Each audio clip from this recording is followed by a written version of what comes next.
السلام علیکم ناظرین، آج ہم بقرہ عید پر کچھ بولنے والے الفاظ جو انگلش میں بولے جاتے ہیں وہ دیکھیں گے۔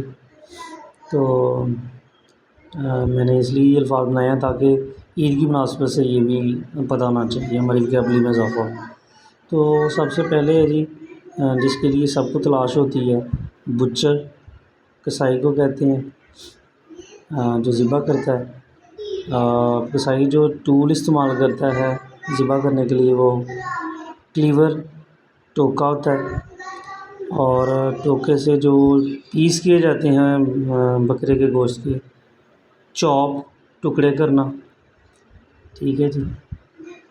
ایسے اس کے بعد جب ذبح کیا جاتا ہے تو ذبح کرنا سلاٹر، اور جو بکرا ہم لاتے ہیں اس کو کھلانے کے لیے جو چارہ ہے اس کی انگلش ہے فاڈر۔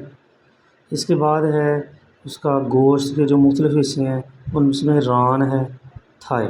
ویڈیو لائک کریں، شیئر کریں، سبسکرائب کریں، کمنٹ کریں اور پریس بیل آئیکن بٹن تاکہ آپ کو لیٹسٹ ویڈیو مل سکے۔ شکریہ۔